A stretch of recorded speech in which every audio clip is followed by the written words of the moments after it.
আসসালামু আলাইকুম রহমতুল্লাহ। সুপ্রিয় দর্শকবৃন্দ, আমি doctor Badruddin Hasan Saki, physiotherapy and rehabilitation centre PRC Aftabnagar, এটা কনসালটেন্ট ফিজিওথেরাপিস্ট হিসেবে কর্মরত রয়েছি। আজ একটি অত্যন্ত গুরুত্বপূর্ণ বিষয় নিয়ে আপনাদের সামনে হাজির হয়েছি। সেটি হলো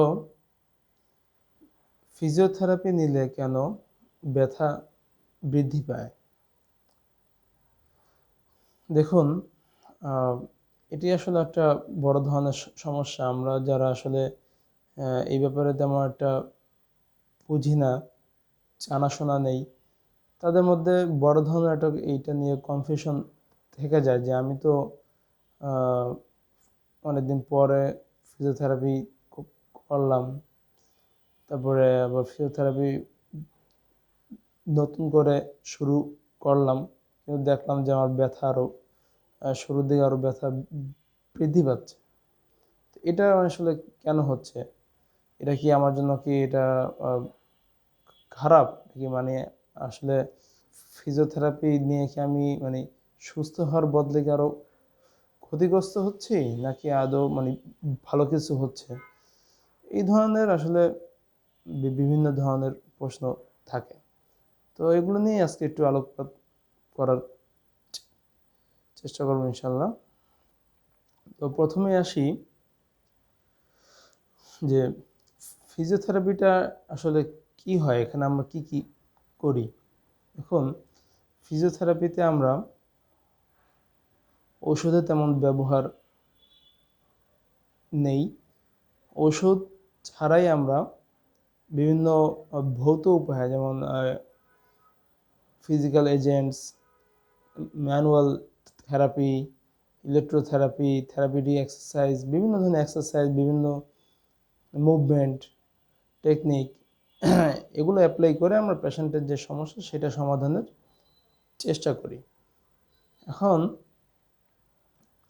মনে করেন একটা জায়গা, বডির একটা যে এরিয়া পেইন মানেই সেখানে কোনো ইনজুরি আছে ভিতরে, ইন্টারনাল অথবা এক্সটার্নাল কোনো ইনজুরি। এখন ইনজুর্ড এরিয়াতে আমরা যখন হাত দেই বা যখন আমরা সেখানে কাজ করি, তখন দেখা যায় যে ওখানে একটু মুভমেন্ট হয়। ওই জায়গাটার muscle, connective tissue, tendon, ligament, এই বিষয়গুলো, এই স্ট্রাকচারগুলো এখানে এঙ্গেজ হয়, কাজ করা শুরু করে।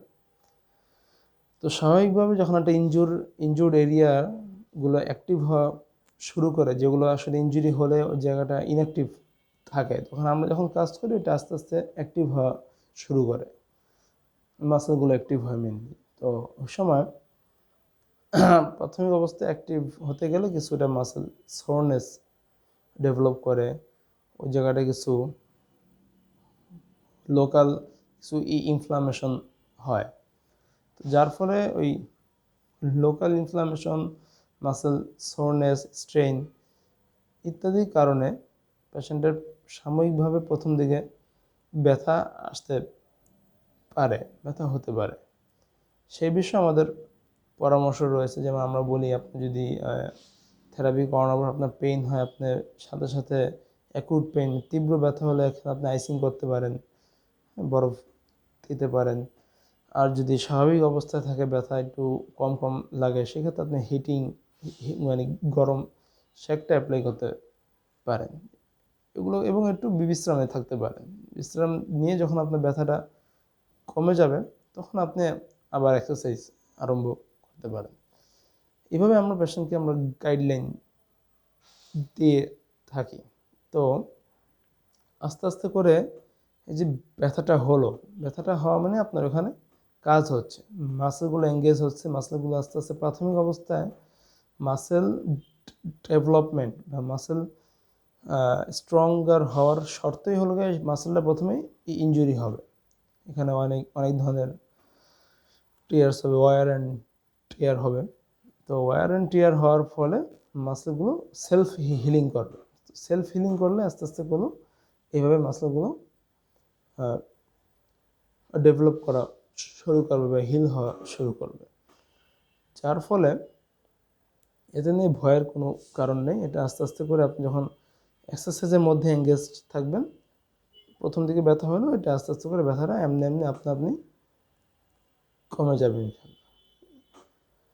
তো আশা করি আপনাদের উত্তর পেয়ে গেছেন। তারপরে যদি আরও কোনো ধরনের কনফিউশন থাকে তাহলে আমাদের সাথে আমাদের নাম্বারে কল দিয়ে বা কমেন্ট করে, হ্যাঁ, আমাদের সাথে কানেক্টেড থাকতে পারেন, আমাদের পেজে ইনবক্স করতে পারেন। আমরা আপনার আরও যত ধরনের কনফিউশন, সমস্যার সমাধানের উত্তর দেওয়ার চেষ্টা করবেন ইনশাআল্লাহ। Thank you. আসসালামু আলাইকুম।